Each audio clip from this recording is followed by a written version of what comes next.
की परमानन्दं कृष्णं वन्दे जगद्गुरुं श्रीकृष्णं वन्दे जगद्गुरुम्.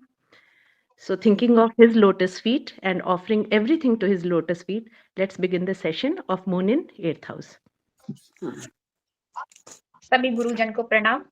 आज यहाँ पर मैं चंद्रमा त्रिग भाव में यानी कि 6, 8 या 12 भाव में स्थित होता है तो उसके क्या परिणाम होते हैं, कैसे देखते हैं, कैसे समझते हैं, उस पर मैं आज आप लोगों के साथ डिस्कस करूंगी। तो सबसे पहले तो मैं शास्त्रीय आधार पर ही आप लोगों को ले जाऊंगी। जैसा कि बारामिहिर जी ने अपने बृहद संहिता में लिखा हुआ है, सूर्य को 500 ईस्वी में बहुत पहले बता दिया था कि सूर्य चंद्रमा जो है सूर्य से सीधे नीचे स्थित है, जिसके कारण चंद्रमा पर सूर्य का प्रभाव पड़ता है, जिसकी वजह से चंद्रमा चमकता है। तो ये अर्थात ये है कि उसका जो प्रकाश है वो स्वयं का नहीं है, सूर्य का प्रकाश है, जिसकी वजह से वह चमकता है। और उसके जो विपरीत दिशा का जो भाग होता है वो काला दिखाई पड़ता है छाया की वजह से। जैसे घड़ा जब धूप में रखते हैं तो उसका जो आगे का हिस्सा होता है जहां पर सूर्य होता है वह उस पे धूप में मिला हुआ दिखाई देता है, जबकि उसके विपरीत एक छाया बन जाती है जो उसकी खुद की होती है। तो इसी प्रकार से चंद्रमा की भी होती है। और ये हमारे जो ऋषि मुनि हैं बहुत पहले ही जानते थे। अब यहीं पर उन्होंने ये भी बताया है कि चंद्रमा एक जलीय ग्रह है, जिस पर सूर्य की किरणें जब पड़ती हैं तो वो रात्रि के अंधकार को नाश करने के लिए पृथ्वी पर दिखाई पड़ता है। चंद्रमा जो है वो हमारे कुंडली में, हमारे ज्योतिष में बहुत महत्वपूर्ण स्थान रखता है। चंद्रमा जिस भी नक्षत्र में होता है वही नक्षत्र हमारे जन्म का नक्षत्र माना जाता है। और जितनी भी हमारी दशाएं होती हैं मैक्सिमम चंद्रमा की नक्षत्र के द्वारा ही चलती हैं, जानी जाती हैं। चंद्रमा को माँ का कारक मानते हैं हमारे ज्योतिष में। और माँ जो होती है वो सबसे पहले तो हम वहीं से हमारा जन्म होता है, उन्हीं के द्वारा हम इस दुनिया में आते हैं और उन्हीं के द्वारा पालन पोषण होता है और उन्हीं के द्वारा ही हम दुनिया को समझते हैं। तो इस प्रकार से देखा जाए तो चंद्रमा हमारी पहली माँ होती है। शिक्षा भी हम उन्हीं के द्वारा देखते हैं, जानते हैं, समझते हैं। चंद्रमा मन का भी कारक होता है।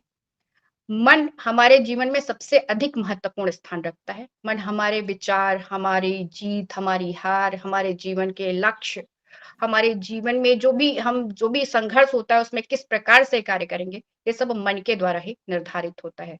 मन अगर इंद्रियों को अपने वश में कर लेता है तो हम उच्चतम से उच्चतम स्थिति को प्राप्त करते हैं। और अगर यही मन इंद्रियों के वशीभूत हो जाता है तो हम निकृष्ट से निकृष्ट स्थिति में पहुंच जाते हैं। तो इस तरह से चंद्रमा बहुत महत्वपूर्ण होता है। और सभी ग्रहों में चूंकि सबसे तेज चलने वाला ग्रह चंद्रमा होता है और दिन प्रतिदिन पल पल घटता बढ़ता रहता है, इसी प्रकार से जिस प्रकार से हमारा मन। तो आज हम यहाँ पर 6, 8, 12 भाव में किस प्रकार से चंद्रमा कार्य करता है उसको समझेंगे। बृहद पराशर होरा शास्त्र में जब हम अरिष्ट का अध्याय पढ़ते हैं तो उसमें सबसे पहले नंबर पे यही आता है कि जब चंद्रमा 6, 8, 12 भाव में होता है तो वह बाला अरिष्ट का समीकरण बनाता है। इसके अलावा जो अरिष्ट का समीकरण बनता है उसमें भी चंद्रमा को हम 6, 8 और 12 भाव में ही देखते हैं। ये अरिष्ट भंग का जो कॉम्बिनेशन है, दूसरा जो अध्याय है उसका अरिष्ट भंग का, उसमें दिया गया है कि किस प्रकार से हम बाला अरिष्ट को और अरिष्ट को अंतर करते हैं, वहीं से हम समझते हैं। तो हम यहाँ पर थोड़ा-सा इस पर भी देखेंगे, दृष्टि डालेंगे कि चंद्रमा अरिष्ट भंग किस तरह से होता है उसका। तो अगर चंद्रमा कृष्ण पक्ष का हो और दिन का जन्म होता है तो अरिष्ट भंग हो जाता है। इसी प्रकार से जब चंद्रमा शुक्ल पक्ष का हो और रात्रि का जन्म हो तो अरिष्ट भंग होता है। इसी प्रकार से जब चंद्रमा देश कांड में शुभ ग्रहों के देश कांड में हो, जैसे गुरु, बुध या शुक्र के, तो भी अरिष्ट भंग होता है। चंद्रमा से छठे, सातवें और आठवें भाव में अगर शुभ प्रभाव हो तो भी अरिष्ट भंग हो जाता है। इसके अलावा चंद्रमा से द्वितीय और द्वादश भाव में अगर शुभ प्रभाव हो तो भी अरिष्ट भंग होता है। हमारे गुरु श्री के एन राव सर का भी एक शोध है अपना कि जब चंद्रमा छठे और 8वें भाव में हो तो उस चंद्रमा की कभी भी अवहेलना नहीं की जानी चाहिए, क्योंकि अरिष्ट भंग होने के बाद भी कुछ ना कुछ अरिष्ट रह ही जाता है। स्वास्थ्य संबंधी समस्या, अवसाद, दुर्घटनाएं देने की क्षमता रखता है। इसके अलावा हमारे गुरु श्री के एन राव सर ने एक शोध और किया था कि जब चंद्रमा अष्टम भाव में होता है तो सेक्स स्कैंडल देता है, और सेक्स स्कैंडल के साथ-साथ उसमें जो दबाने की क्षमता होती है, यानी कि जैसे जो वो जो एक स्कैंडल होते हैं वो दबते नहीं है, प्रकाश में आ जाते हैं, यानी कि बदनामी हो जाती है। तो इसे बड़े ध्यान से देखना और समझना चाहिए। और इसके अलावा हमें जब अपनी कुंडली में लगाना होगा तो हम उसमें गोचरीय स्थिति और दशाओं को भी देखेंगे। अब हम इसे कुंडली के माध्यम से समझेंगे। तो ऋतु जी प्लीज आप एक कुंडली पहले लगा दीजिए। और ये जो है 30 मार्च 1973 की, वो आप लगा दीजिए सबसे पहले। जय मैडम, इसमें आपने टाइम दे रखा है 13:15, कुंडली में टाइम दे रखा है 12:15, कौन सा सही है? 12:15। आपने लिखा होगा 13:15। ओ गलती से लिख होगा 12:15। चेक कर लीजिए, कुंडली यही है। देख लेते हैं। हाँ जी, मिथुन लगन है और 23 डिग्री 54 मिनट का। ठीक है। अब सबसे पहले तो हम देखेंगे इसमें कि यहाँ पे चंद्रमा देखें तो अष्टम भाव में है, तो हम सबसे पहले अरिष्ट को देखेंगे यहाँ पर, और उसके अरिष्ट भंग कैसे हो रहा है, एक एक चीज को एक स्टेप बाय स्टेप समझते चलेंगे। यहाँ पे चंद्रमा देखिए तो वो अष्टम भाव में है, और ये जो चंद्रमा है ये कृष्ण पक्ष का, शुक्ल पक्ष का, कृष्ण पक्ष का चंद्रमा है। जब हमारे सूर्य से लेफ्ट साइड में चंद्रमा रहता है तो कृष्ण पक्ष का चंद्रमा रहता है, और ये दिन का जन्म है, तो यहाँ पे अरिष्ट भंग हो रहा है। इसके अलावा यहाँ पर चंद्रमा शुभ दृष्टकांड में है, क्योंकि ये तीसरे दृष्टकांड में, बुध के दृष्टकांड में है, 22 डिग्री 56 मिनट का है। तो यहाँ पर फिर से अरिष्ट भंग हो रहा है। तो यहाँ की ये यहाँ से ये चीज समझ में आई कि ये बाला अरिष्ट का कॉम्बिनेशन नहीं लगता, फिर भी हम थोड़ा और चेक करेंगे आगे। यहाँ पर 6, 7, 8 भाव को देखेंगे। चंद्रमा से छठे भाव में केतु स्थित है, तो एक पीड़ा दिखाई देती है। फिर चंद्रमा से सप्तम भाव को देखेंगे तो वहां पर शनि की दृष्टि पड़ रही है, और वहां पर मंगल की दृष्टि पड़ रही है, पर साथ ही साथ वहां पर गुरु की भी दृष्टि पड़ रही है। तो दोनों का मिला जुला असर दिखाई देता है, पीड़ा कम हो रही है। फिर अष्टम भाव को देखेंगे चंद्रमा से, तो वो उस पर बुध की दृष्टि है और मंगल की भी दृष्टि है। तो फिर यहाँ पर एक दोनों मध्यम आ गया, बीच का आ गया, सम हो गया कि यहाँ पे बहुत ज्यादा निगेटिव नहीं है, दोनों चीजें चल रही हैं। अब इसके बाद हम द्वादश भाव को और द्वितीय भाव को देखेंगे चंद्रमा से। तो द्वितीय भाव पर फिर बुध बैठा है, तो अच्छी स्थिति दिखा रहा है द्वितीय भाव की, पर शनि उसको देख रहा है तो पीड़ा है। फिर हम आते हैं यहाँ पर सप्तम भाव यानी कि द्वादश भाव चंद्रमा से, तो वहां पर भी राहु स्थित है। तो यहाँ पर पीड़ा तो दिखाई देती है, बाला अरिष्ट जरूर नहीं दिखता। तो अब हम यहाँ पे चार्ट में देखेंगे कि ये पीड़ा अगर दिख रही है तो किस प्रकार की पीड़ा होगी। तो यहाँ अगर चार्ट को देखेंगे तो चार्ट में जो लग्न जो है वो राहु केतु एक्सिस में है। केतु निगेटिव जरूर है, पर उसका जो लग्नेश है वो बुध है, और वो नवम भाव में अच्छी स्थिति में प्लेस्ड है। दसम भाव में देखेंगे तो एग्जॉल्टेड सप्तमेश और द्वादशेश सूर्य के साथ स्थित है दसम भाव में, जो कि कुंडली को पावर दे रहा है। इसके बाद सेकंड हाउस को आके देखते हैं तो वहां पर गुरु का प्रभाव होने की वजह से थोड़ी सी प्रॉब्लम परिवार से संबंधित हो सकती, पर ज्यादा नहीं दिखती। तृतीय भाव को देखें तो वहां पर मंगल की दृष्टि है, तो ये फीमेल है और ये अपने घर में सबसे छोटी है, इनके छोटे भाई बहन नहीं है, बड़े भाई बहन है सारे। उसके बाद चतुर्थ भाव को देखें तो वो भी अच्छी स्थिति में है। अब पंचम भाव पर आते हैं तो वहां का जो स्वामी है वो शुक्र बनता है, जो कि उच्च का होकर के दसम भाव में बैठा है। तो निश्चित तौर पर यहाँ पर पंचम भाव की स्थिति भी ठीक दिखती है। अब छठे भाव पे आते हैं, तो छठे भाव का जो स्वामी है मंगल, वो अष्टम भाव में चला गया है। पर उच्च का होकर के स्थित है। तो और छठे भाव पर शनि की दृष्टि है, अष्टमेश की दृष्टि है। तो थोड़ा सा क्वेश्चन आ रहा है कि क्या छठे भाव से संबंधित समस्या आ रही है। फिर आगे बढ़ते हैं तो देखते हैं 7th हाउस पे। 7th house Rahu Ketu axis में है। 7th लॉर्ड गुरु बन गया है, जो कि अष्टम भाव में आ गया है, पीड़ा दिखा रहा है। फिर यही जो 7th हाउस का स्वामी है वो गुरु नीच का हो गया है, फिर से पीड़ा दिखा रहा है। और यही जो गुरु है वो सप्तमेश मार्केश भी है और द्वितीय स्मारक के साथ स्थित है अष्टम भाव में, फिर पीड़ा दिखा रहा है। फिर यही जो सप्तमेश है वो मंगल छठे भाव के स्वामी के साथ भी बैठा है। तो पीड़ा तो मेरे ख्याल से आप लोग तक पहुंच गई होगी कि कौन से हिस्से में पीड़ा आ रही है। और यहाँ पर अगर इसको D9 में भी देखेंगे, हम बाद में देख लेंगे, अगर आप लोग कहेंगे तो देख लेंगे, नहीं तो काफी बड़ा हो जाएगा। तो यहाँ पर ये जो जातिका है, इनको 2017 तक, उसके बाद से मैं नहीं मिली हूँ इनसे, इनका विवाह नहीं हुआ था, विवाह से संबंधित समस्या आई थी। अब यहाँ पर चंद्रमा का क्या रोल है, मन का क्या रोल आएगा, वो हम जरा समझते हैं। यहाँ पर इनको जब जन्म हो रहा है उस समय चंद्रमा की दशा मिल रही है, श्रवण नक्षत्र की दशा मिल रही है, उनको चंद्रमा की दशा मिल रही है। और उनको 1980 से राहु की दशा आ गई, राहु सप्तम भाव में बैठा है। और उसके बाद फिर 2014 तक इन्हें गुरु की दशा रही, तो दोनों का संबंध सप्तम भाव से बना हुआ है, फिर भी विवाह नहीं हुआ है। पर इनका ये काम, इन गवर्नमेंट सेक्टर में एक अच्छी जॉब कर रही हैं, अच्छी पोस्ट पर है, पर विवाह क्यों नहीं हुआ? क्योंकि इतनी बड़ी-बड़ी दशाएँ आई, ट्रांजिट भी ज़रूर आया होगा, गोचरीय स्थिति भी बनी होगी, फिर भी विवाह नहीं हुआ। यहाँ पर मन ने अपना रोल प्ले किया है।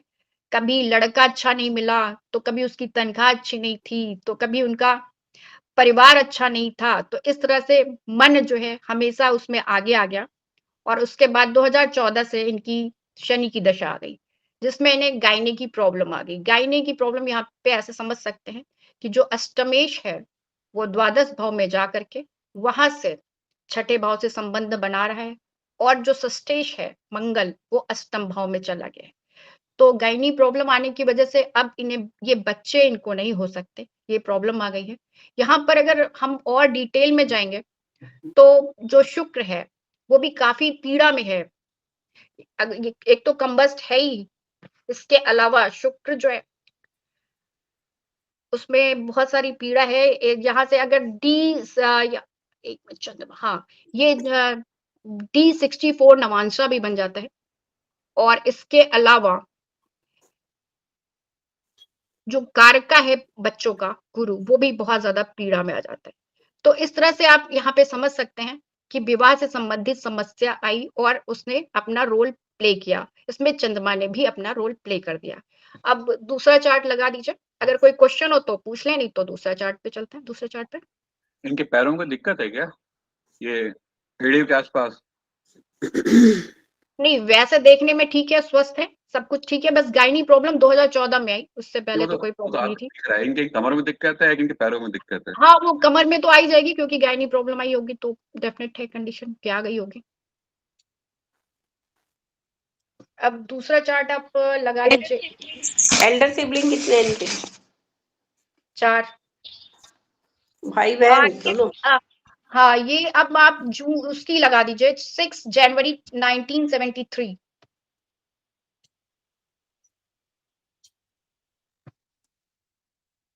टाइम देख लीजिएगा, 1755,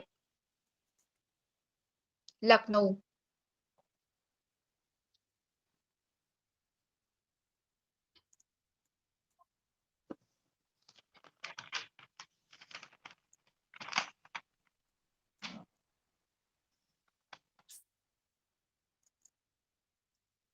मैंने एक बार डाटा बोल दीजिए, दोबारा मैं फीड कर देता हूँ। 6 जनवरी 1973, जी 1755, लखनऊ।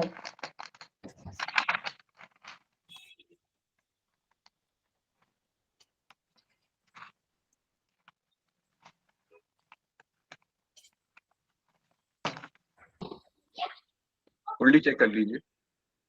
हाँ ठीक है, एक मिनट, ठीक है। अब यहाँ पर फिर देखें कि अष्टम भाव में ही चंद्रमा स्थित है, पर यहाँ पर चंद्रमा शुक्ल पक्ष का हो गया, ठीक है।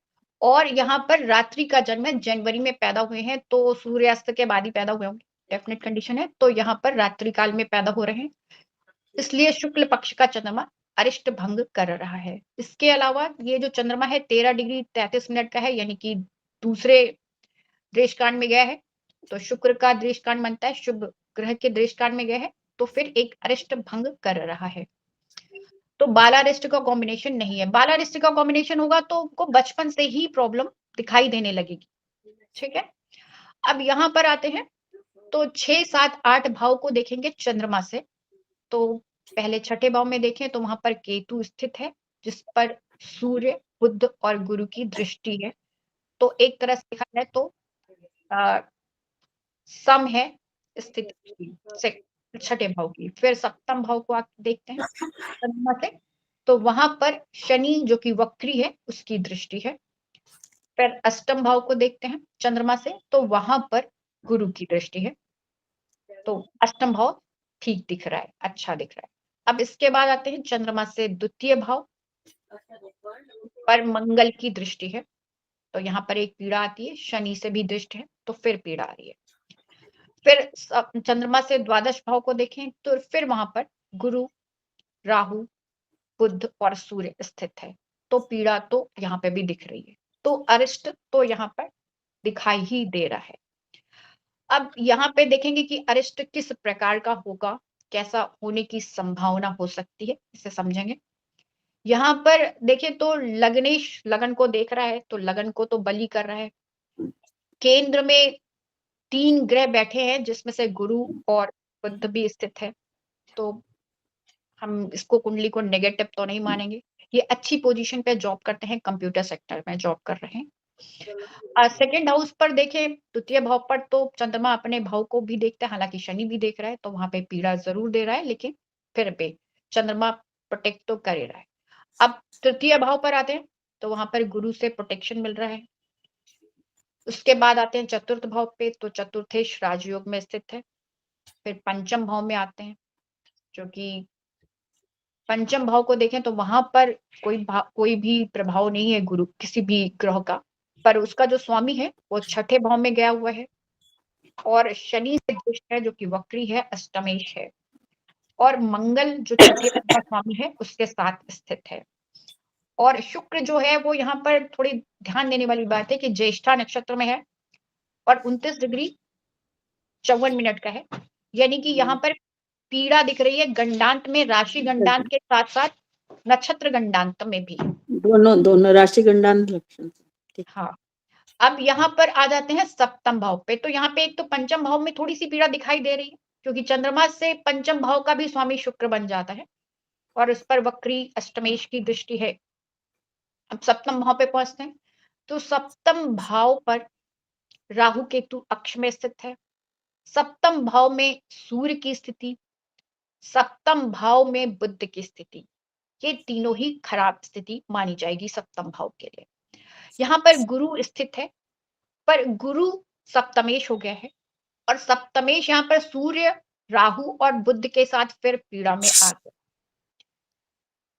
तो यहाँ पर भी वही समस्या है जो पहले वाले चार्ट में हमने देखी थी, कि यहाँ पर भी 2015 तक इनका विवाह नहीं हो पाया था। 1973 बॉर्न है, तो इनका विवाह नहीं हो पाया था। इनके साथ प्रॉब्लम ये रही है कि इनकी भी जो दशाएं हैं लगातार कंटिन्यूअस उससे रिलेटेड रही हैं। 2005 से 2021 तक तो गुरु की दशा थी, उससे पहले राहु की दशा, दोनों का ही संबंध 7th हाउस से सप्तम भाव से आ रहा है। तो यहाँ पे निश्चित तौर पे दिखा रहा है कि विवाह के प्रपोजल आए होंगे, विवाह जैसी संबंध भी बने होंगे, पर वो कंटिन्यू नहीं हो पाए।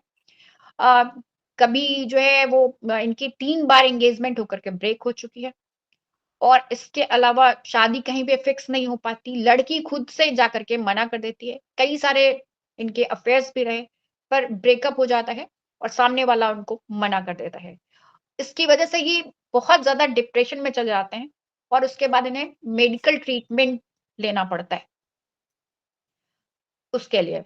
तो यहाँ पर मानसिक अवसाद की स्थिति से इनको बहुत ज्यादा गुजरना पड़ता है।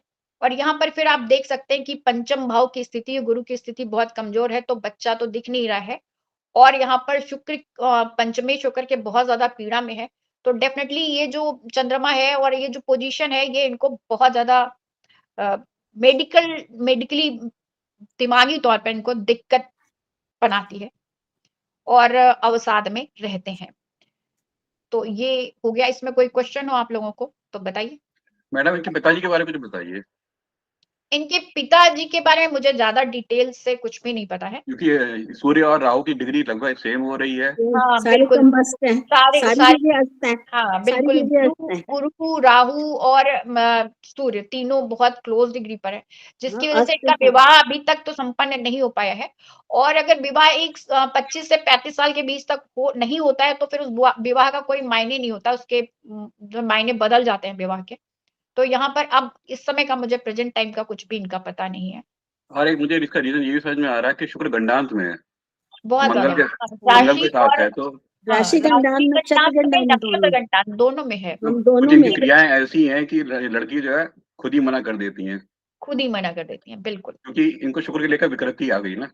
बिल्कुल, बहुत ज्यादा विकृति है 7th हाउस में और शुक्र दोनों में। अब दूसरा चार्ट लगा दीजिए रितु जी। नहीं, 1 मिनट में देखती हूँ। डेटा बोल 1986। दीजिए प्लीज। हाँ, एक्चुअली उसमें फिर मैं वो भी बताना पड़ रहा है आपको सिटी, तो वो एक थोड़ा सा कॉन्फिडेंशियल होने चाहिए चार्ट्स, तो इस वजह से मैंने आपको पहले से दे दिए थे। ठीक है, तो आप सिटी देख लीजिएगा, मैं डेटा बता देती हूँ। जी जी 24 जुलाई 1986 9:15।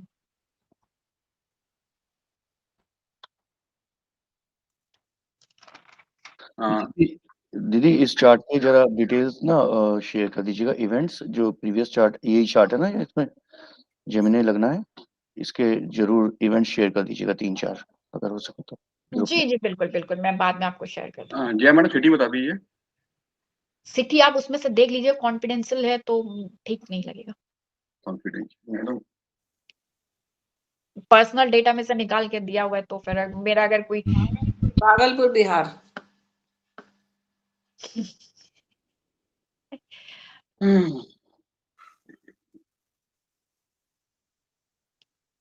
भागलपुर में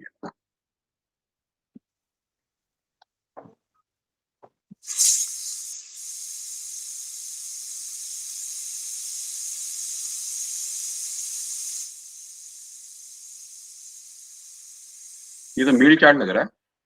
हाँ मेल चार्ट लग रहा है, मेल। नहीं, ये क्या आपका बना है? ये देखिए 9:15 डालें।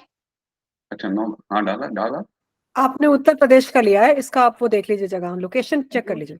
हाँ, बिहार उत्तर प्रदेश, ओके। अच्छा, भागलपुर क्या समय क्या डाला है जया? समय क्या बोला था आपने? 9:15 सुबह के 19 9? अच्छा, हाँ 1986।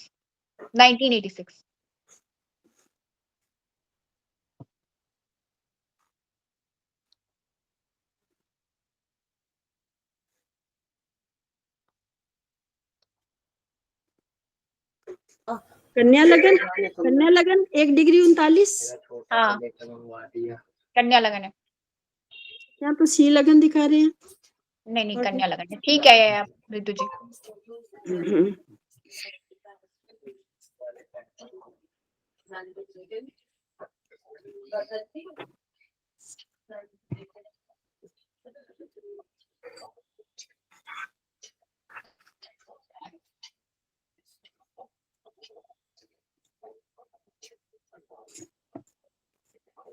ये कन्या लगन का चार्ट है। यहाँ पर चंद्रमा 6th हाउस में बैठा है। इसको हम लेकर के चलते हैं। देखिए पहले तो ये कि ये यहाँ पर जो पहला नियम है बालारिष्ट भंग का, कि चंद्रमा शुक्ल पक्ष का हो और रात्रि का जन्म हो। तो यहाँ पर शुक्ल पक्ष का चंद्रमा है और दिन का जन्म है, तो अरिष्ट भंग नहीं हो रहा है। ठीक है। फिर दूसरा जो अरिष्ट भंग है, बालारिष्ट भंग, वो ये है कॉम्बिनेशन की अगर वो शुभ देशकांड में है तो बालारिष्ट भंग होता है। तो ये दूसरे बुध के देशकांड में है, 13 डिग्री 45 मिनट का चंद्रमा है, तो यहाँ पे अरिष्ट भंग हो रहा है। अब यहाँ पर आप म्यूट कर लीजिए राज मैडम। राज मैडम हाँ, मैंने म्यूट ही तो है ना, नहीं है मेरा म्यूट। एक मिनट। दीदी ये तो कृष्ण पक्ष का चंद्रमा है ना इसमें? कृष्ण पक्ष का, कृष्ण पक्ष का डे बर्थ है। हाँ कृष्ण पक्ष का, सॉरी कृष्ण पक्ष कृष्ण चतुर्थी का है। वो चंद्रमा में शुक्र देखती। ठीक है कोई बात नहीं। ठीक है। चंद्रमा यहाँ पे शुक्ल पक्ष का है, कृष्ण पक्ष का है और दिन का जन्म है तो अरिष्ट भंग हो रहा है। और यहाँ पर जो है बालारिष्ट भंग हो रहा है और यहाँ पर द्वेषकांड में भी शुभ द्वेषकांड में है तो बालारिष्ट भंग हो रहा है। अब 6, 7, 8 भाव को देखेंगे। चंद्रमा से छठे भाव में सूर्य स्थित है और बुध स्थित है। तो ऐसे देखें तो सम दिख रहा है, मंगल की दृष्टि है तो पीड़ा दिख रही है। अब यहां से हम आते हैं सप्तम भाव को देखें चंद्रमा से, तो वहां पर शुक्र स्थित है जिस पर शनि की दृष्टि है जो कि वक्री है, तो फिर एक पीड़ा दिखाई देती है। फिर यहाँ पर देखें तो अष्टम भाव चंद्रमा से अष्टम भाव को देखें तो वहां पर कोई भी ग्रहों का प्रभाव नहीं है। उसका स्वामी लग्नेश एकादश भाव में गया है और सूर्य के साथ बहुत ज्यादा क्लोज डिग्री में है। 7 डिग्री का सूर्य है और बुध 6 डिग्री का है, तो कंबस्ट है और वक्री है। यहाँ पर देखने वाली सबसे इंपॉर्टेंट चीज यहाँ पे और है कि जो 4 ग्रह यहाँ पर वक्री हैं, शनि, मंगल, बुध और गुरु। तो क्वेश्चन मार्क उठ रहा है इस पे कि 4 ग्रह वक्री हो रहे हैं। और यहाँ पर जो बालारिष्ट के जो कॉम्बिनेशन है वो भी भारी पड़ते दिख रहे हैं। उसका रीजन यहाँ पे ये है कि जो चंद्रमा है वो शतभिषा नक्षत्र का है और राहु जो उसका जो स्वामी है वो अष्टम भाव में चला गया। जो इनको दशा मिल रही है वो राहु की दशा मिल रही है जो कि 0 डिग्री का है। ये भी राशि गंडांत में और साथ में इसको नक्षत्र गंडांत में भी लेंगे हम। तो और वहां की दशा इनको मिल रही है और जो वहां का जो अष्टमेश है बनता है जहां पर राहु बैठा हुआ है, उसका जो डिस्पोजिटर है मंगल, वो धनु राशि में चतुर्थ भाव में वक्री होकर के स्थित हो गया है। तो मंगल एक तो अग्रेशन, ऊपर से वक्री तो और ज्यादा अग्रेशन, और फिर जब ये धनु राशि में बैठ गया तो बहुत ज्यादा क्रूर होकर के केंद्र में चतुर्थ भाव में बैठता है।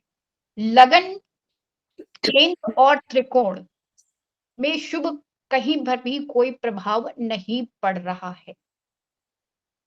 तो यहाँ पर आयु तो चूंकि अष्टमेश होकर के मंगल केंद्र में स्थित हो गया है तो आयु मिल रही है व्यक्ति को, जातक को, लेकिन अरिष्ट भारी दिखाई देता है इनके ऊपर।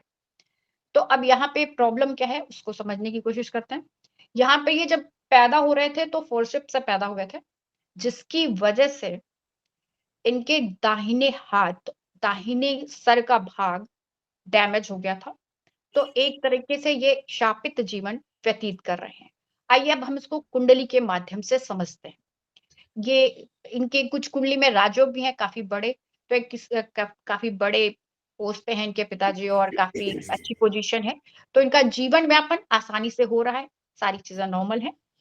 पर जो लेकिन इनको जो जीवन व्यतीत करना पड़ रहा है वो शापित है। तो उसको समझते हैं कैसे। यहाँ पर देखें तो पहले तो हमने आपको बता ही दिया कि इनको राहु की दशा मिल रही है, मंगल बहुत ज्यादा पीड़ा में है। इसके अलावा जो दाहिना हाथ दिखा सबसे ज्यादा वही डैमेज है। तो वहां पर आप देखेंगे थर्ड हाउस जिसको हम हाथ के लिए लिखते हैं और दाहिने हाथ के लिए लिखते हैं, वहां पर वक्री शनि स्थित है जो कि षष्ठेश भी है। साथ ही साथ वहां पर वक्री मंगल और केतु से पाप कर्तरी योग में स्थित हो गया है। तो यहाँ पर पीड़ा क्लियरली दिखाई देती है। अब इसके बाद हम यहाँ जब शुक्र और गुरु और जब इसको D9 में देखेंगे तो यहाँ पे शुक्र जो है वो फिर से ये जो तीनों ये जो है वो 64 नवांशा का स्वामी बन जाता है शुक्र, और उसका संबंध चंद्रमा के साथ बन रहा है। तो यहाँ पर फिर यही पीड़ा क्लियरली दिखाई देती है। इसके अलावा जो सर का हिस्सा है वो भी डैमेज है, थोड़ा सा, थोड़ी सी आंखें भी डैमेज है, तो जिसमें ये शुक्र और केतु अपना रोल प्ले करते हुए दिखाई दे रहे हैं। इसके अलावा कुछ क्वेश्चन और बताइए। इनके एक बड़ी बहन है और एक छोटा भाई है। जाहिर बात है इनकी शादी नहीं है, दूसरी बात ये दिमाग के बहुत तेज है। नहीं, दिमाग से तो ये कुछ काम नहीं कर पाते हैं, कोई चीज नहीं है। इनका दिमाग से तेज है या नहीं है वो बात की बात है, जब दिमाग चलता ही नहीं है वो मतलब एक तरह से शापित जीवन व्यतीत कर रहे हैं, उन्होंने पढ़ाई नहीं की है। मैं स्टीफन हॉकिंस की बात कर रहा हूँ मैं। सॉरी सॉरी क्या कह रहे हैं? Stephen Hawkins.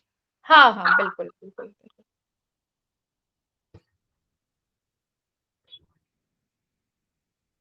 यहाँ पर केंद्र बहुत कमजोर है और त्रिकोण, इसकी वजह से पीड़ा और अधिक बढ़ गई है, इनको इसको बल नहीं मिल रहा है।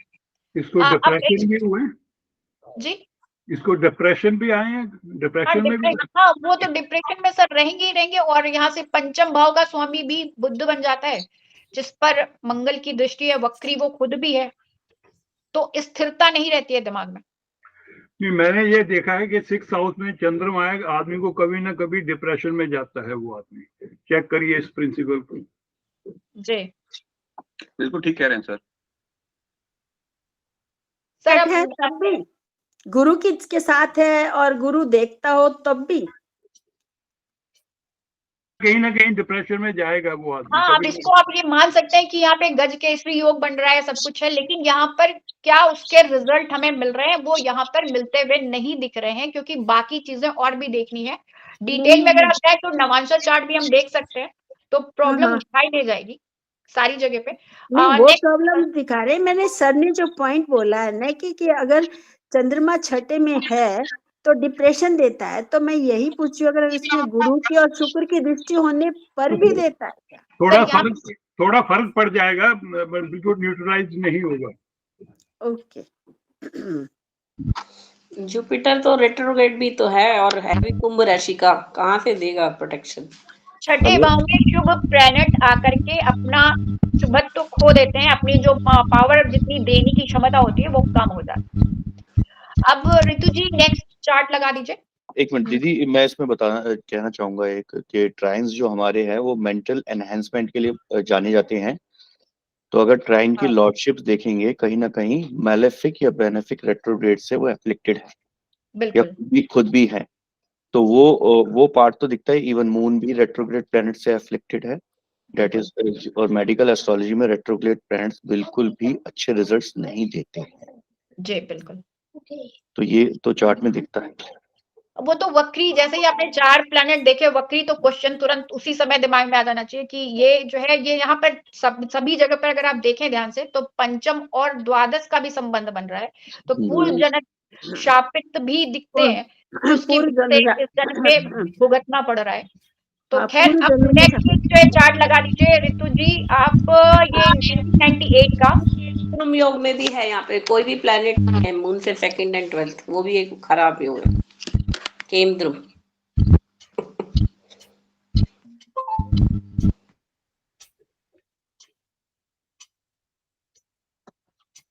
और यही रिजल्ट्स मून से भी दिख रहे हैं। ट्राइन के लॉर्ड या मून जहाँ बैठा हुआ है उसका लॉर्ड भी कहीं ना कहीं रेट्रोग्रेड से एफ्लिक्टेड है, तो प्रॉमिस दोनों तरफ से दिख रही है। हाँ, जब 4 प्लैनेट किसी भी कुंडली में रेट्रो हो जाएंगे तो उनका इम्पैक्ट तो बहुत ज्यादा आ जाएगा ना। ऊपर से मरकरी बहुत ज्यादा कम्बस भी है, लग्नेश है वो। ऋतु जी अब नेक्स्ट लगा दीजिए चार्ट, फिर हम आगे डिस्कशन के लिए आगे हम रख लेंगे, टाइम बच जाएगा तो। यही चार्ट एक चार्ट लगाए कि जिससे कि आराम से क्लियरली एक एक चीज डिस्कस हो जाए। एक बार चार्ट चेक कर लीजिए, यही है क्या? हाँ ठीक है, ठीक है ठीक है।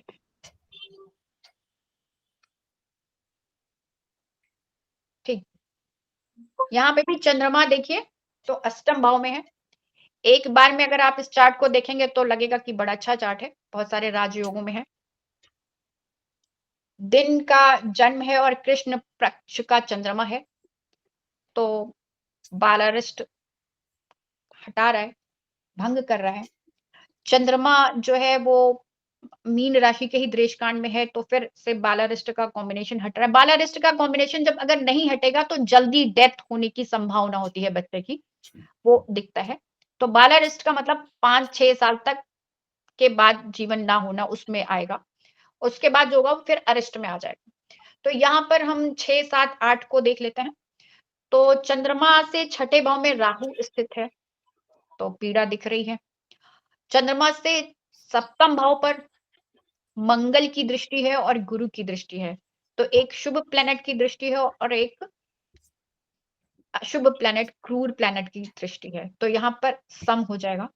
फिर हम आते हैं चंद्रमा से अष्टम भाव पर, तो अष्टम भाव पर चंद्रमा से शनि की दृष्टि पड़ रही है, जो कि षष्ठेश है, सप्तमेश है, नीच का है, नवम भाव से दृष्टि डाल रहा है, तो यहाँ पर अष्टम भाव में तो पीड़ा दिख रही है।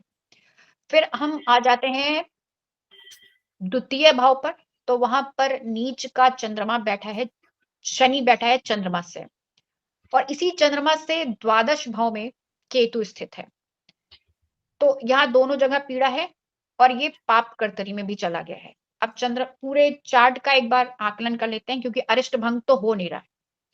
तो यहाँ पर देखें तो चंद्र जो लग्न है, केंद्र, वो सारे खाली हैं, पाप प्रभाव में है, राहु केतु एक्सिस में है लग्न। उसके बाद जो त्रिकोण है उसमें भी पीड़ा दिख रही है। जो शनि बैठा हुआ है वो भी छठे और सातवें भाव का स्वामी है और नीच का हो गया है, तो केंद्र और त्रिकोण दोनों ही बलहीन हैं। अब आ जाते हैं चंद्रमा को देख लेते हैं। चंद्रमा उत्तर भाद्रपद में है और इसके साथ साथ ये जो है गुरु पंचमेश है और अष्टमेश होकर अष्टम भाव में स्थित है। चंद्रमा द्वादशेश का स्वामी होकर के स्थित है, तो यहाँ पर पाप कर्तरी बन रही है अष्टम भाव पर, गुरु पर, पंचमेश पर, अष्टमेश पर, द्वादशेश पर और चंद्रमा पर। तो इस तरह देखा जाए तो बहुत अधिक पीड़ा यहाँ पर बन रही है। इसके बाद अगर देखें तो ये जो यहाँ पर जो शुक्र है दशमेश, जो कि तृतीयेश भी है, वो 0 डिग्री का है, राशि गंडांत में है। सूर्य यहाँ पर जरूर स्थित है एकादश भाव में, राजयोगों में है, जो मंगल और जो कि यहाँ पर चतुर्थेश और नवमेश है, योग कारक है, उसके साथ स्थित है। शुक्र यहाँ पर दशमेश है, उसके साथ स्थित है, तो एक अच्छी पोजीशन को दिखाता है। पर यहाँ पर जो गुरु है वो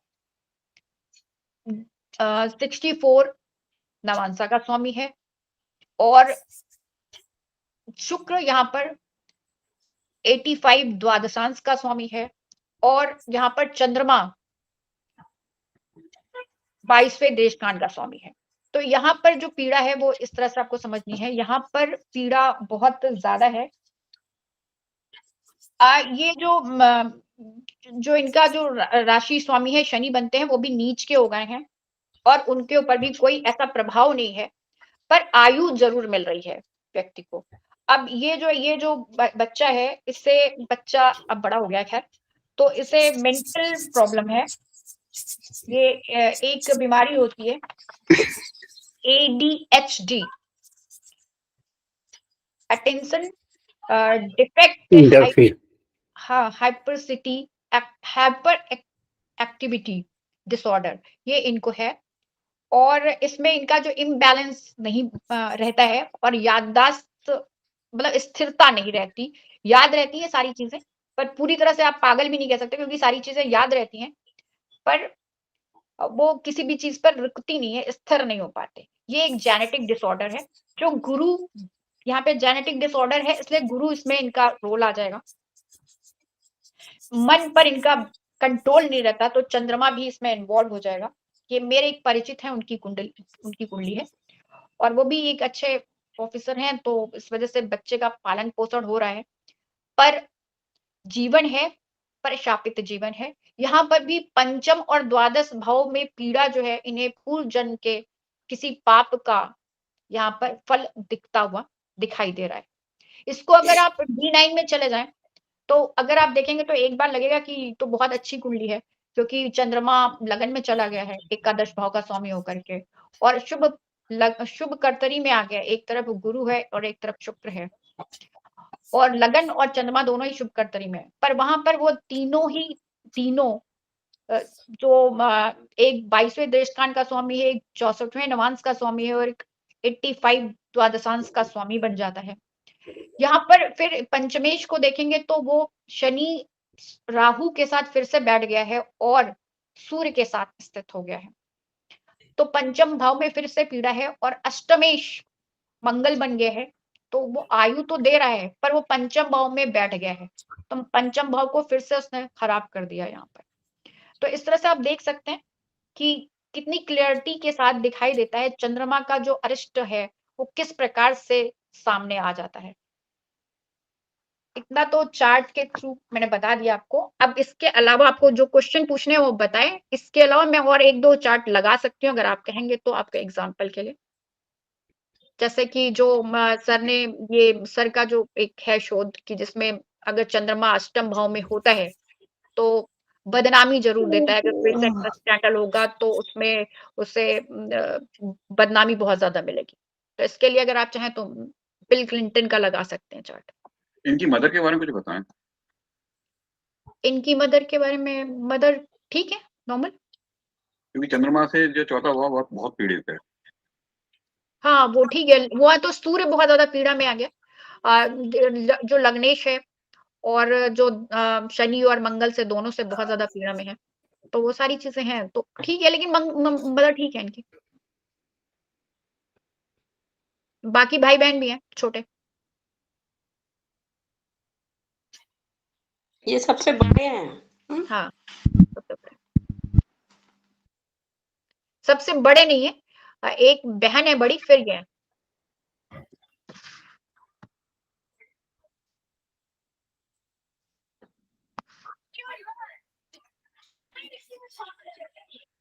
क्या करते हैं, कुछ करते हैं काम? ये मेंटली डिस्टर्ब्ड है, ये कुछ नहीं करते। इन पे तो ये जो है नागलोक का श्राप लगा हुआ है। बुध जो अश्लेषा में है।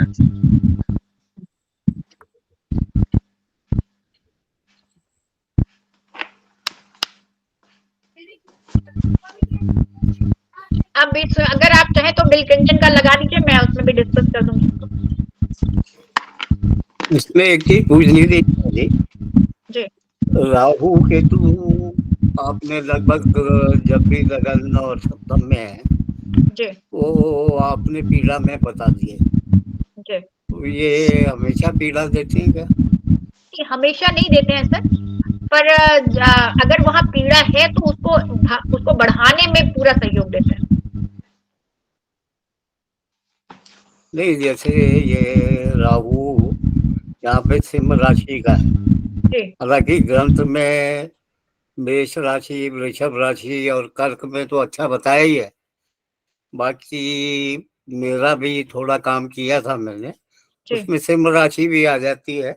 तो इन चारों राशियों में राहु अच्छा फल देता है। सर तो अच्छा फल ये है कि सर इनके जो पिताजी हो काफी अच्छी पोजीशन पे हैं, तो ऐसे देखा जाए तो लाइफ में कोई प्रॉब्लम नहीं।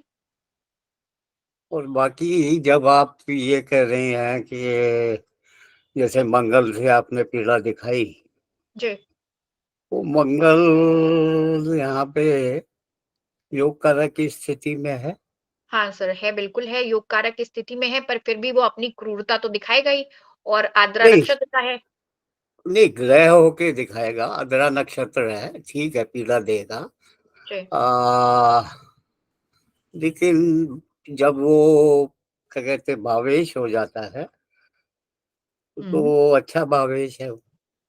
सर तो मैंने ये पहले ही बताया कि जब मैंने पहली बार चार्ट देखा तो मुझे थोड़ा सा अचंभा हुआ, क्योंकि बहुत सारे राजयोग हैं, हालांकि एकादश भाव में है, पर वो राजयोग तो डेफिनेट कंडीशन है कि है, तो वो राजयोग की जिंदगी जीते हैं। नहीं, यहाँ पर D9 में भी तो मंगल उच्च का हो जाता है 5th हाउस पे। हाँ बिल्कुल हो जाता है, पर अष्टमेश हो जाते हैं। और जुपिटर को जाके देख लेते हैं, अष्टमेश हो गया चंद्र को।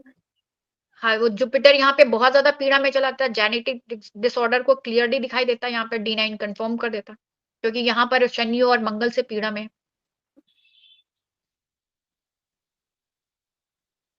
ये जन्म से ही थे ऐसे कि बाद में इनको कुछ? ये जेनेटिक डिसऑर्डर है तो बचपन से ही थी, जन्म से। बचपन से ही हो? हाँ जन्म से ही है। देखिए दीदी, मैं पहले भी अभी बोला था जैसे कि ट्राइन्स के लॉर्ड मेंटल एनहांसमेंट और मेंटल स्थिति को इंडिकेशंस देते हैं, तीनों ट्राइन्स के, लग्ना, 5th हाउस और 9th हाउस। तो जब भी इसकी लॉर्डशिप कहीं ना कहीं कम्बर्स या रेट्रोग्रेड्स या वेल प्लेस्ड नहीं होती है, वहां पे ये प्रॉब्लम आती है। आप प्रपोर्शन देख सकते हैं कि हाँ, लग्ना अगर स्ट्रॉन्ग है 5th, मगर अगर तीनों ही गड़बड़ है तो कहीं ना कहीं प्रॉब्लम है। देखिए क्या है कि कोई भी कुंडली उठाकर देखेंगे तो कुछ ना कुछ कहीं न कहीं कुछ ना कुछ प्रॉब्लम्स आती ही आती हैं। पर कौन-सी प्रॉब्लम होती हैं जो हमें बाहर निकाल लेती हैं, जिससे हम बाहर आ जाते हैं और हम दुनिया में धरती पर आकर के अपने काम कर पाते हैं, एक बिल्कुल अलग चीज़ हो गई। और बिल्कुल एक कॉम्बिनेशन ये हो गया जहाँ पर हम कुछ नहीं कर सकते, हम बस जी रहे हैं और हम ये नहीं जानते कि अब आगे कैसे करना है, क्या करना है। स्वतः प्रक्रिया में कुछ ऐसी चीज़ें हैं कि हमारा खाना-पीना, जीवन-यापन सब अच्छे से चल रहा है, पर हम इसके अलावा हम एक शापित जीवन जी रहे होते हैं, तो दोनों में डिफरेंस आ जाता है। जैसे पीछे जो चार्ट थे, दोनों अच्छी जॉब कर रहे हैं, उनको मेंटल डिसऑर्डर होते हैं, पर ठीक हो जाते हैं, फिर वो सर्वाइव कर जाते हैं, फिर अच्छे से काम कर लेते हैं। पर यहाँ पर ये जो दोनों चार्ट हैं, ये पूरी तरीके से डिपेंड है अपने पेरेंट्स पर और अपने जीवन को किसी तरह से काट रहे हैं। तो यहाँ जय पर केंद्र और त्रिकोण बहुत वीक हो गए हैं। यहाँ पे सबसे बड़ा क्वेश्चन ये हो गया और गुरु बहुत ज़्यादा पीड़ा में आ गया। तो हमेशा ये देखें कि केंद्र और त्रिकोण अगर पीड़ा में है या बहुत कमज़ोर हो जाता है, तो कितना भी राजयोग हो, वो उतनी क्षमता उस व्यक्ति में नहीं रहती कि उस परेशानी से बाहर निकल पाए। तो यहाँ पर वो ही चीज़ यहाँ दिखाई देती है। नहीं जय, मैं ये कहना चाहती हूँ, तुम ये कहते हो कि ये शापित कुंडली है, मुझे तो यहाँ दोनों माँ और बाप बाप ही भुगत रहे हैं। बच्चा तो जब मेंटल है उसको नहीं समझ में है, वो क्या भुगतेगा तो माँ बाप ही भुगतेंगे ना। कर्म जी, तो बिल्कुल। माँ बाप के ही दिख रहे हैं ना, बच्चे के थ्रू वो भुगत रहे हैं वाली, क्योंकि सूर्य और चंद्र दोनों कुंडलियों में पीड़ित ही है, हर तरह से पीड़ित नजर आ रहे हैं। माँ नहीं, बाप तो उसके दोनों लिए हम द्वादशांश D12 को भी देखना पड़ेगा। बहुत सारी चीज़ें और देखनी पड़ेंगी। पर हाँ, ये कि अभी फ़िलहाल डायरेक्टली तो इन्हीं को प्रॉब्लम है। अब उसके साथ तो जो लोग जुड़े होते हैं, उनको तो प्रॉब्लम फेस करनी ही पड़ती है। जय जी, मैं 2 मिनट आ सकता हूँ? उस परमिशन है मुझे वो बोलने का? बिल्कुल, बिल्कुल सर, बिल्कुल। सिंपल सी बात है। लग्नेश बहुत अच्छा बैठा है, मंगल के साथ योग कर का, दशमेश तृतीयेश कितनी अच्छी सुंदर, इसका बहुत बढ़िया। भावेश 12वें भाव में गया। और इस कॉम्बिनेशन की जो हम योग कहते हैं, इसमें नीच के शनि की दृष्टि है, जो षष्टेश है और सप्तमेश है, जो सप्तमेश जो केतु का प्रत्यंतर है, ये भावेश है। तो ये सारी स्थिति एकादश भाव में खराब हो गई, वो पंचम भाव को देख रही, खत्म। This is we can conclude very politely that कि शारीरिक कष्ट तो दिखता है भाई, बिल्कुल। 5-9 एक्सिस, 5-11 एक्सिस इज पीड़ित। यहाँ पर बुद्धि का कारक बुध बहुत ज्यादा पीड़ा में है। हाँ, श्लेषा नक्षत्र में है, सर्प के नक्षत्र में है। और नवांश उसके अलावा भी बहुत सारी पीड़ा है। नवांश का लॉर्ड 6 में ही बैठा हुआ है ना, और फिर भी इसे प्रोटेक्शन तो है जुपिटर से। हाँ, तो प्रोटेक्शन तो आई है, जिंदा तो आई है, जिंदगी तो जी रही है। पीड़ित है राहु और सैटर्न से ना, 10th हाउस में है, लेकिन है पीड़ित लग्नेश सन। तो शरीर को तो पीड़ा होगी, वो तो परमानेंट है, ठीक भी नहीं हो सकता। चलो एक कुंडली वो लगा लो आप उसकी, बिल क्लिंटन की लगा दीजिए, अगर हो तो आपके पास। मैं आपको दे रही हूँ। नहीं, मैं वो ये ऐसी कुंडली है ना जिसपे कि ये क्लियरली सभी के पास होगी, तो मैं सबके साथ डिस्कस कर दूंगी, वो ज्यादा अच्छा रहता है। हमने किया विनय, कुछ कहना चाहते हो? है कुछ कहना चाहते हो? कहने को तो बहुत कुछ है, लेकिन बहुत ज्यादा एम्फेसिस जो है वक्री ग्रहों को भी दिया। अष्टम वक्री ग्रहों को देखिए, पद्मा राघवन की भी रिपोर्ट है। मोहित जी ने कहा कि वक्री ग्रह बीमारी के लिए खराब होते हैं। हाँ, ये डॉक्टर चरक ने अपनी किताब में लिखा है और उन्हें कॉपी किया है और लोगों ने। लेकिन जब आप वास्तु स्थिति देखेंगे तो ऐसा नहीं है कि वक्री ग्रह खराब होते हैं। और दृष्टि की बात करते हैं कि वक्री ग्रह देख रहा है, वक्री ग्रह की दृष्टि वक्री की तो नहीं होती है, दृष्टि अच्छी होती है या खराब होती है। तो वक्री ग्रह, उच्च के ग्रह और इनकी दृष्टियां नहीं होती हैं, ये अपना उच्चता या वक्रता ट्रांसफर करते हैं, वो एक अलग बात है।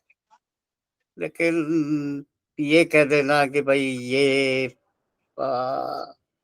थोड़ी दिक्कत है, मतलब इस चार्ट में 5th हाउस में जो प्रॉब्लम है वो इनके बालारिश से है। देखिए आप, अष्टमेश और द्वादशेश का संबंध अष्टम में है। जी। अष्टमेश अष्टम भाव आपका 3 में है इनका, तो ये इस कारण से इनको बालारिश है। जी बिल्कुल। अब अगर ये कह देना कि भाई जी कहीं पे भाई हम कहते हैं कि सूर्य पीड़ित है, सूर्य लग्नेश है, लग्नेश होके 11th में जाएगा और योग कारक 10th लॉर्ड से साथ रहेगा, तो उसे पीड़ा में कह देना तो कुछ ठीक नहीं है। तो वर्गोत्तम भी है। नहीं सर, मैंने वो पीड़ा में कहा नहीं है, ये है कि पीड़ा तो है लेकिन साथ में राजयोग भी है, मैंने पहले भी बताया कि नहीं राजयोग है। जी जया जी, थोड़ा सा मैं यहाँ पे आपको जी रोकूंगा। बताएं, जी बताइए। ग्रह रूप में पीड़ा है, ये मैं मानता हूँ कि जी ग्रह रूप में दोनों ही क्रूर ग्रह है, सूर्य मंगल। लेकिन भवेश रूप जो कि असल में प्रारब्ध का ज्ञान देते हैं, जैसे पाठक जी कहते हैं कि दशा ही दिशा है, तो ये जो भावेश हैं, भावेश तो ये तीनों अच्छे 11वें में बैठे, इन पर शनि की दृष्टि जरूर है। अब शनि की दृष्टि होने से बीमारी ट्रांसफर होगी, वो सही है, लेकिन ये कह देना कि भाई पंचम भाव पीड़ित है, या दरअसल पंचमेश पीड़ित है, क्योंकि वो अष्टमेश है और द्वादशेश के साथ बैठा है। बिल्कुल। तो थोड़ा सा नहीं, बाकी आपके चीजें तो सारी ठीक हैं, बस थोड़ा इधर उधर घुमाना है और कोई दिक्कत नहीं। जी। दूसरा, सुब्रमण्यम शास्त्री की किताब में उसको भी थोड़ा सा एक्सप्लोर करना पड़ेगा कि शुभ ग्रह जहाँ बैठते हैं वहां ज्यादा शुभता देते हैं, या जहाँ देखते हैं वहां शुभता देते हैं। और ये तो पाप गलत ग्रह है, जहाँ वो जो स्टेटमेंट है एक्चुअल में जुपिटर और सैटर्न के लिए उन्होंने बनाए, तब बता के दिया कि भाई बृहस्पति जहाँ बैठता है वहां पे खराबी करते हैं और नहीं जहाँ नहीं देखते हैं वहां नहीं शुभता देते नहीं नहीं नहीं नहीं नहीं नहीं, ये नॉर्मल तो कोर्स में यही समझा जाता है, लेकिन सुब्रमण्यम शास्त्री ने जो षट पंचाशिका में स्टेटमेंट दी है, मैं उसकी हाँ बात हाँ, करूँ। अच्छा अच्छा, उसमें मतलब उन्होंने बहुत क्लियरली डिफाइन किया है कि पाप ग्रह जहां बैठते हैं वहां अधिक नुकसान करते हैं। बिल्कुल। तो इन चीजों को भी थोड़ा हम ध्यान में रखें, क्योंकि हमारा क्या होता है कि हम मंगल या शनि की दृष्टि जहां गई सीधा पकड़ के हाँ वो हाँ हाँ नकारात्मक हाँ प्रणाम कर हाँ, दिया। अब वो मंगल भी है लेकिन वो योग कारक भी है। बिल्कुल अब वो मंगल के रूप में कितना नुकसान पहुंचा रहा है और योग कारक के रूप में कितनी रक्षा कर पा रहा है, वो भी देखना पड़ेगा। बिल्कुल। और देखिए ग्रह रूप में कम नुकसान होता है जितना भावेश रूप में होता है, क्योंकि ग्रह को तो हम मना लेते हैं। आप जाइए मंदिर में जाते हैं तो जहाँ नवग्रह की मूर्तियां लिखी हैं तो वो सारे देवताओं के नाम लिखे हैं, राहु देवता, केतु देवता, शनि देवता, ये सारे देवता हैं वहां पे, तो इनको तो आप मना लेते हैं। लेकिन जब ये भावेश बन जाएंगे, प्रारब्ध का रूप बन जाएंगे, तो इनको मनाना तो बहुत मुश्किल है, ये तो मानते ही नहीं है ना। तो चलो, असली जो सम अप करते हैं। जया ने अच्छी प्रेजेंटेशन की है। हाँ, उसके लिए उसको प्रेजेंटेशन बहुत अच्छी है। उसके और लिए उसको माता जी बधाई। मैं एक चीज थोड़ा सा चाहूंगा हाँ कि बोलो। चाहे एक्सटेंड हो जाए इनका, हाँ मतलब किसी का भी, लेकिन वो उस चीज पे अगर डिबेट हो जाए ना थोड़ा सा, हाँ तो थोड़ा ठीक रहेगा, क्योंकि चीजें या तो इस तरफ होंगी या उस तरफ होंगी। अभी हम चलो क्या है, दुविधा में रहते हैं। बिल्कुल क्लियरिटी बढ़ेगी। ठीक है सर, थैंक यू। हाँ, अभी हम दुविधा में रहते हैं कि जी ये चीज, मान लीजिए हो सकता है मैं भी गलत बोल रहा हूँ, बिल्कुल। तो अगर मैं गलत बोल रहा हूँ तो कम से कम मेरे को सामने से पता होना चाहिए कि भाई यहाँ पे मैं गलत बोल रहा हूँ। तो ठीक है जया, फिर नेक्स्ट वीक तुम इसको कंटिन्यू करो। ठीक है सर। हाँ ठीक है, ठीक है सर। चलो प्रणाम, राधे राधे। Good night. प्रणाम जी, प्रणाम। प्रणाम प्रणाम। प्रणाम सर। राम सर। बहुत अच्छा। Thank you sir.